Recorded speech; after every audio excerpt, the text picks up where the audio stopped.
In today's video, we're finding out, can you game on a 67 pence graphics card in 2026? Right, so we're kicking off the new year with a bit of a banger because I bought a graphics card on Christmas Day for 67 pence. And lots of people are probably wondering how, but by the time you watch this channel you should know that these bargains do come up. One, it's Christmas Day. No one is bidding on things. And two, you haven't seen the listing. See, the graphics card was just listed as ASUS, as in ASUS, it belongs to them. Graphics card, not sure if working, 4 parts or not working, and it came out of an old HP Pavilion desktop, not sure if working, could be damaged, untested. With a listing like that and some blurry photos, you do usually end up with something that no one else wants. But it could be a bargain. I actually don't know what this graphics card is, other than it's an ASUS. Let's get it open, because I don't even know what this packaging is. Postage labels. No, the postage label is structural. Just the way to start off the year. Look at this mess. Oh, look at that wrapping. That's definitely 67 pence worth of wrapping. What do we got? There's cardboard separating what looks to be a graphics card. This is a good one. We can work out what they've shredded. So someone in Telford has not paid for their telly license. Their officers can come back to visit the address at any time. Nothing but the best for this channel. This can go straight in the... Look at that mess. Oh, we have a receipt. Right, let's just bin these bits. That's someone's questionable level of shredding going on there. The graphics card looks bad. Really bad. So if we actually look at the graphics card, it's got a bit of dust, but doesn't look like nicotine dust. I mean, that looks like water damage on the bottom, to be fair. My favourite bit, look at this. This is good. That's fine. Yeah, so damaged in shipping. Still got the Oh, it's got an SLI bridge. We do know what it is. It's a 550 Ti. Fermi 2. So Fermi 2 graphics card, if it does work, it's DirectX 12, which is not terrible. Yeah, there's so much water damage on this. I mean, the rust was a big enough giveaway. We'll plug it in. If it plugs in and works, we will do a mini restoration. I hold out little in the way of hope. We haven't tested anything Fermi 2 in quite some time, so this is going to be a bit of an interesting one, because I actually have no idea how these are performing. For 60p, I mean, it'll be good enough for someone. Do I need to bend that into position more? Which is really good. Quality graphics card. This is just bad. There we go. Oh. That's clipped in. It needs one 6-pin. Let's see. Does it turn on? The fan's on. Maybe the HDMI port is dead. Oh! Fiddling with it made it work. Oh no. We've got some artifacting. Okay, the artifacting has disappeared slightly. I don't know if you can see it. It was really prominent over here, but the artifacting has gone. See if it survives installing drivers. Installing graphics drivers. This is the moment right here. Does it work? No, I believe it did install. All blank boxes. What if we manually install the drivers? Can we do that? Let's try doing it the old school way. Install drivers this way.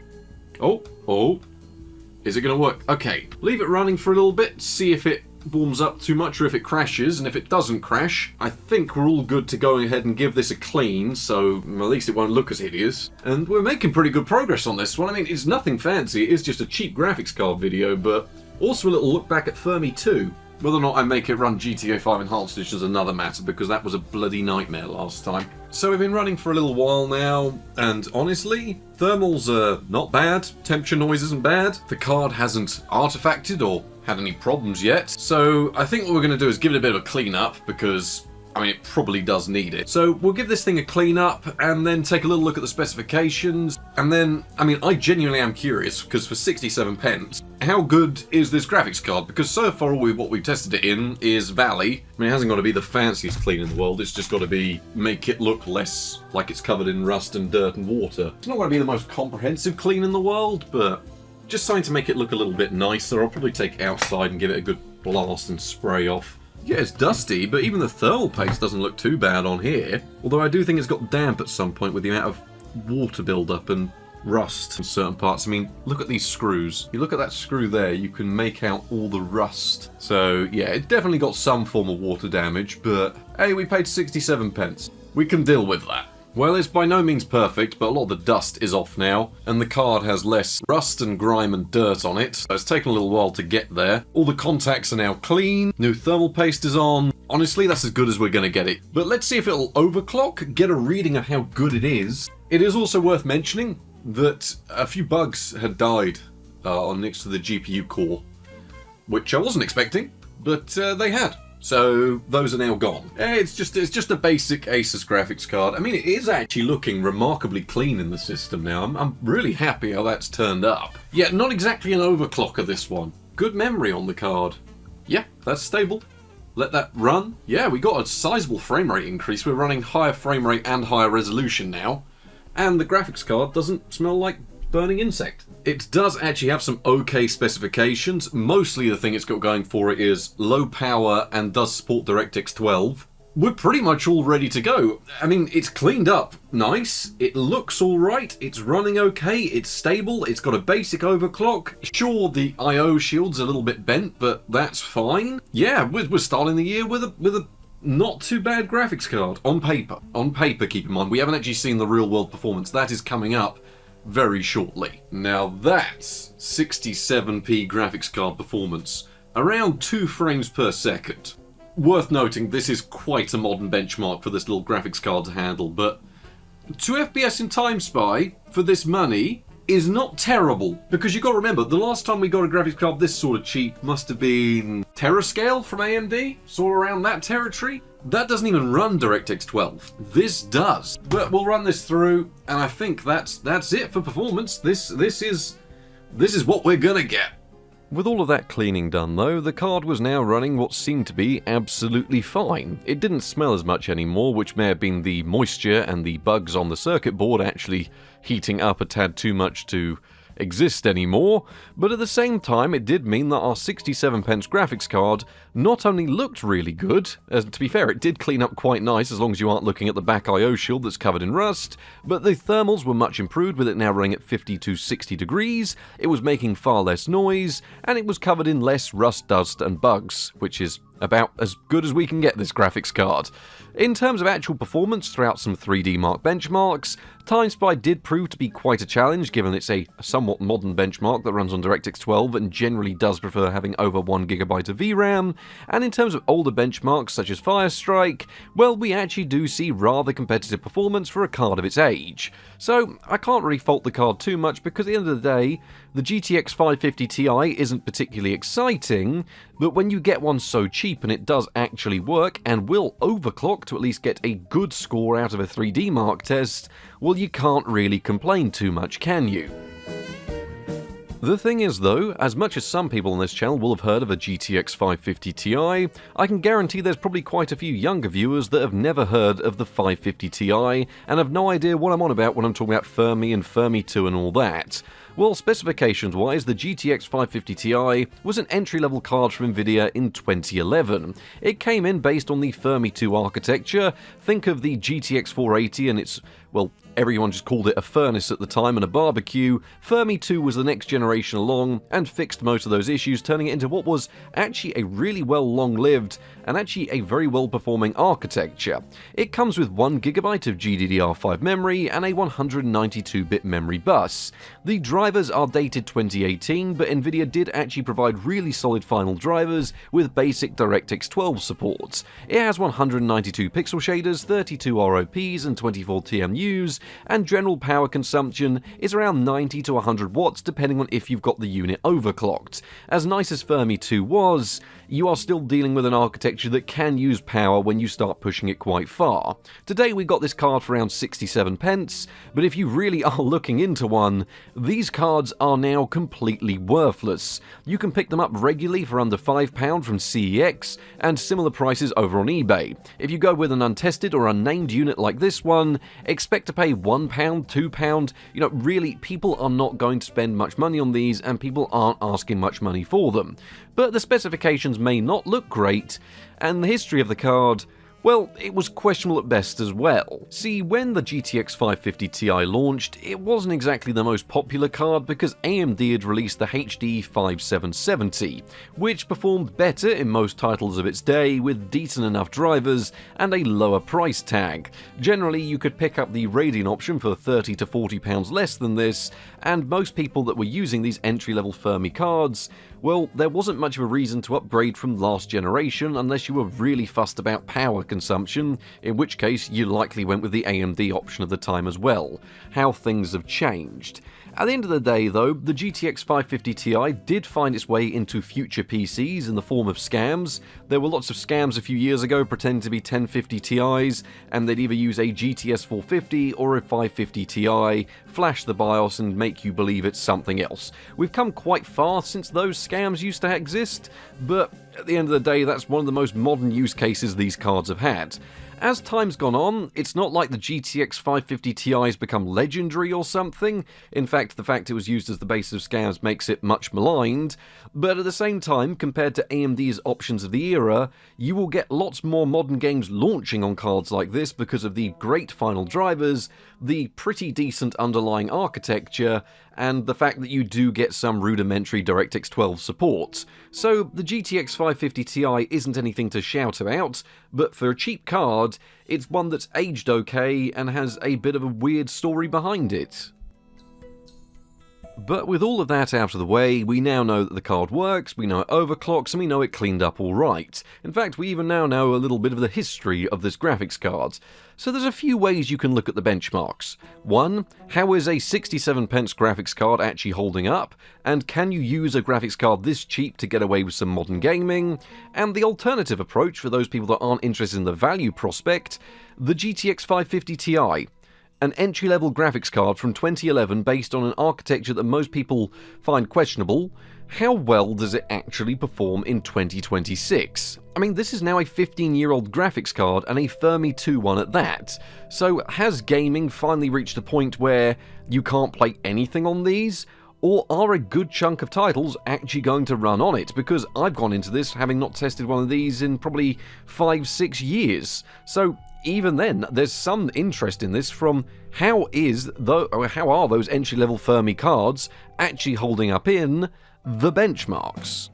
Starting off the benchmarks, we have GTA 5 with the Legacy version, which we were able to run with some high settings enabled, which include the shaders, the shadows, and also the textures, because the VRAM slider in this game is a complete and utter lie. At the end of the day, we actually saw pretty decent performance to start off with, but nothing I wasn't really expecting, as the Fermi and Fermi 2 architectures do deal with this game really rather well. For those people wondering if you can play the Enhanced Edition, well, I would imagine the same workarounds that I used on a GTX 480 in its own dedicated video would work here, as the game presents the same symptoms of crashing when you try and launch it straight up on a Fermi 2 based graphics card. So you could likely get the Enhanced Edition to work, but it's not going to work very well, because even on the flagships of the era, well, the game is pretty much completely broken. But still, for a 67 pence graphics card, one of the most popular games on Steam still was completely playable with a decent set of settings and a decent resolution. Moving over onto the world of online though, still with the Legacy version here, we were running the game with the same settings and same resolution, but did see a quite notable difference in the frame rate, now dropping down from the low 40s to the mid 30s. We did see okay utilization on the graphics card with a few hitches here or there, but then again GTA Online, especially over 16 players like the lobby we were in here, is remarkably intensive. Honestly, I was expecting to have to drop the settings or drop the resolution to keep the game playable, but it seems to be the best way to play GTA on the 67 pence graphics card or a GTX 550 Ti would be to cap the game at 30 FPS and maybe turn a few of the settings up even higher. At the end of the day, it doesn't matter whether you're on single player or you're playing online. It does seem like both of these versions work absolutely fine on this cheap graphics card. But how does it deal with modern competitive shooters? Well, Counter-Strike 2, originally I thought, well, this is quite an intensive game, despite how well optimized it is. We're probably going to need to use lower settings and lower resolutions. So my first initial benchmark run, we ran the game with low settings in 480p, which did return us a remarkably decent frame rate, with 98 FPS on average, and 1% lows down to 61 FPS. The only thing I will say about Counter-Strike 2 is, well, it's a lot harder to play at these resolutions than it was on Counter-Strike Go, Counter-Strike Source, or even Counter-Strike 1.6, so really you do want a higher resolution than this. And it turns out the card can actually deal with a higher resolution without too much of a drop in the 1% lows. Our average did drop just over 20 FPS overall when running the game in 720p, but the frame rate was actually smoother overall, probably because the higher resolution, just the fact the card's actually trying to do more at a higher resolution. It wasn't exactly what I'd call the most competitive experience in the world, but it was playable, and it's good to know that the game can also handle itself on this card, even in some of the more intensive and newer maps. So Counter-Strike 2 completely playable, and even in 720p as well, which means you can actually see what's going on. Another fun one here with BeamNG. Now, it did take quite a lot of configuring around in the settings to get the game with a nice mixture of low and medium settings in 720p that the game was happy to run with, as usually benchmark on the jungle map, which is one of the more intensive ones out there, utilizing a lot of draw calls and usually asks for quite a lot more than 1GB of VRAM, but does scale down relatively nicely with lower settings. That means our 1GB on the 67p graphics card is just about able to make do. To give you an idea of how this runs in simpler maps and situations, if you load up the hill map, you can safely double or triple your frame rate depending on what's going on with the same set of settings. So BeamNG pretty much completely playable, and actually does look okay provided you can actually, well, can turn up some medium settings, which means it looks okay. Mount & Blade Bannerlord was an interesting one though, as it wouldn't let us load into the benchmark. I'm not too sure why, as older versions would let us, but since the War Sales update, these older graphics cards sometimes have problems loading into the built-in benchmark, so we went with one of our own, which is one of the large battles reminiscent of the mid to late game. We were able to run the game with low settings predominantly, and a few of the options turned on to medium, in a 720p resolution, and this returned us with a remarkably decent frame rate of 54 FPS on average, with 1% lows down to 46 FPS. Once again, a large point of these benchmarks, and one of the reasons why I'm doing this video rather than just saying here's a graphics card that was cheap, is it's also quite interesting to see how what is now a 15-year-old graphics card, the 550 Ti, is dealing with modern titles we've not seen it run before. So Mount & Blade Bannerlord, even in its latest form, is still a very well optimized title, and seems to run pretty good on even a 67p card. PUBG used to be notorious for struggling on graphics cards like this, but as a testament to the fact it does actually have some degree of optimization these days, we were able to run the game with very low settings and DirectX 11.1, which they list as the enhanced edition. This was all in a 720p resolution, and we didn't have to mess around with resolution scales or anything like that at all. We saw an average of 53 FPS on average, with 1% lows down to 45 FPS. It would often be around this figure if you were traversing around the world quickly, but genuinely, PUBG, I was expecting to go into this and have to configure the game down to 360p, it'd be completely unplayable and you wouldn't be able to see what was going on. But honestly, it was controllable, it was playable, the frame times were good, I've not really got any complaints here, so once again, one of the more popular titles on Steam, completely playable on a 67p graphics card. I don't know if that says maybe people are playing games that are too old, or maybe PUBG is actually just getting there with optimization. Unfortunately, not all titles can be like this, as with Rust we had to run the game with very low settings, which looked absolutely hideous, and the game doesn't let you do from the get-go. You have to manually go through and configure all of the options to make the game look this bad. When it came to resolution as well, originally I was going to target something around the 720p region, but it just seems like this game is now just so demanding on VRAM that anything with under around 2GB can't really do anything here, because the game is just hammering away at VRAM that you don't have. We saw 16 FPS on average, with 1% lows down to 11 FPS, all in what was a rather hideous 240p resolution. So Rust, well, maybe the older versions would work, but the latest version is a no-go on this cheap graphics card. Baldur's Gate 3 was a similar story, but unfortunately the game is not able to go into any lower resolution than 1024 by 68, which already is a bad sign when we started off in the menus with it taking around 5 to 10 seconds for it to register a mouse click. We saw 4 FPS on average, 1% lows down to 3 FPS. There's not really much point talking about anything else here because it was completely unplayable, and there's nothing you can do to make it playable. But still, I suppose the one point you can give it runs better on this than it would on AMD's Terascale equivalent. The latest version of RimWorld with version 1.6 we were able to run with the default setting, which has some eye candy turned on. There's not really many settings options in this game, but we were running the game in a 1080p resolution. And before people say anything saying this isn't really a graphics card test, look at the numbers in the top left. Even these modern 2D simple games, well, it's actually a 3D engine, do put a decent chunk of load on these lower end or cheaper graphics cards. As you can see, we're hovering around 50 to 70% just to run the game in 1080p. Now, I'm not really complaining because once this game's actually displayed and running, that's quite a lot of headroom. You could probably run this in up to 1440p or maybe even 4K on this graphics card, but still, lots of these popular 2D, 3D type games will run completely fine on the card, so at least that gives you some room to actually play modern and popular titles and great games like that if you find yourself having to use a 67 pence graphics card. Given the recent good experiences we've had with Fallout 4, I do believe that the updates to this game really have benefited how the card runs on modern cards. But unfortunately here, on what is a graphics card from 2011 that used to run this game fairly fine, I'm fairly sure. I mean, Fermi always used to be a decent choice for running Fallout 4 before all the updates came. It used to run it better than some of the newer equivalent cards. But still here, these updates really have taken their toll on these older graphics cards. I don't know what's gone wrong, but at the end of the day we saw 36 FPS on average with 1% lows down to 26 FPS, but we had to utilise low settings, and that's manually configuring everything low, not just the preset, in a 480p resolution. I don't know whether I was expecting more than this, but for some reason I just had it in my head that we should do better. But at the end of the day, it was playable, it just looked fairly hideous.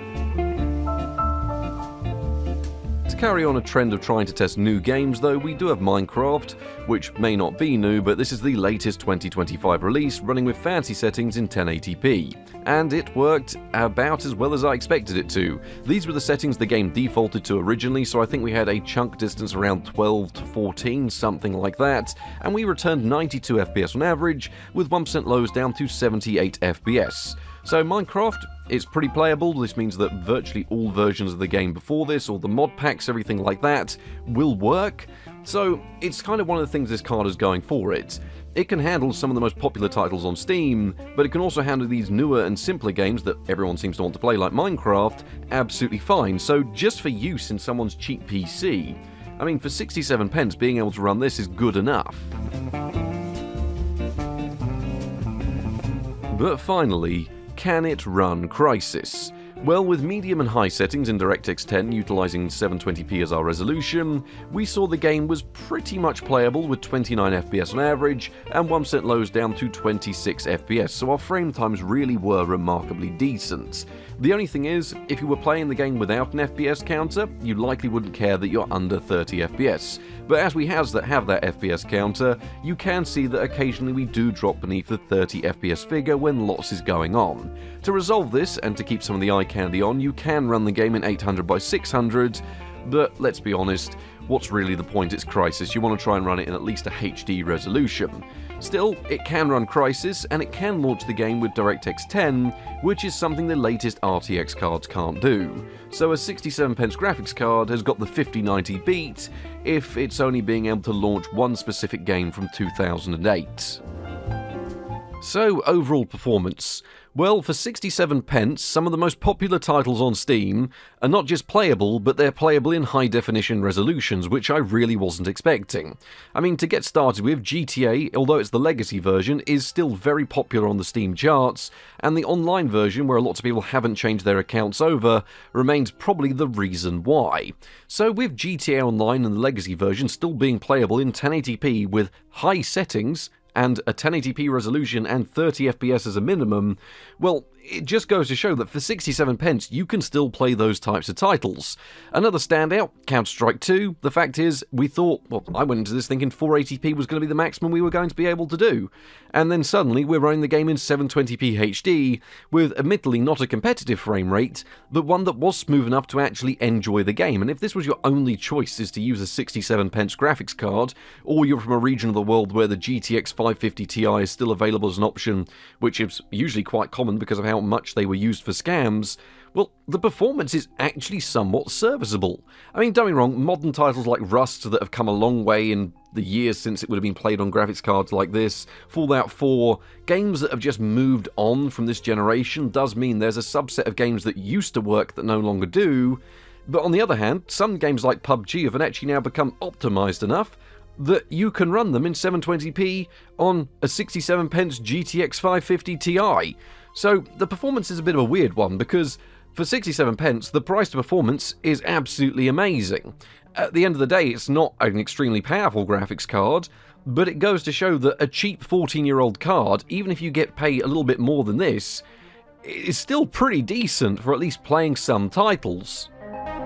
I did monitor a few other metrics in case people were interested. In terms of actual power consumption, with the unit running with its stock clocks, we were looking around 91 watts. With the unit overclocked, we were looking at 103 watts. So despite the architectural improvements Fermi 2 did make, these are still rather power-hungry graphics cards.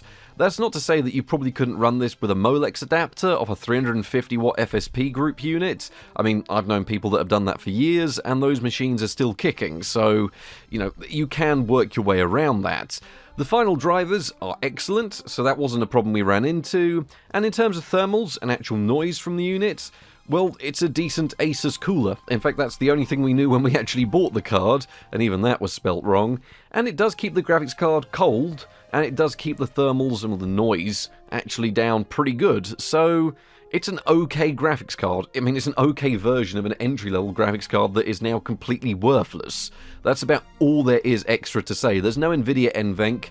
Media decoding is so far outdated that unless you're going to run Blu-ray or DVD, then I mean, it can only deal with older codecs, but for 67 pence, it does work. So there we have it, a 67 pence graphics card as the first thing that we've tested going into 2026. And who would have thought it would have turned out to be one this educational or as entertaining as it did? I mean, yes, the card was essentially a pile of scrap when it arrived, but there's people I know that would be more than happy with this performance just to use it in their kids' PC or something, because at the end of the day, it's going to run things like The Sims 4, Minecraft. I mean, to be fair, it'll even run GTA absolutely fine and Counter-Strike. So if you're not looking for the most maximum frames and performance, then, I mean, even these cheap cards do still work.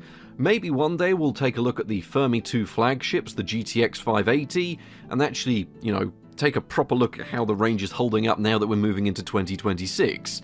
At the end of the day, this was meant to just be a fun and stupid video to kick off the year because it's a cheap graphics card, it's what we do, and they're always fun and they always have a bit of an interesting story. But anyway, I hope everyone had a good Christmas and New Year. There's going to be plenty more videos coming, so thank you all very much for watching. I hope you've enjoyed this. It's not even a mess, this video. This has gone pretty much better than I could have expected because the card actually worked. But thank you all very much for watching, and good night.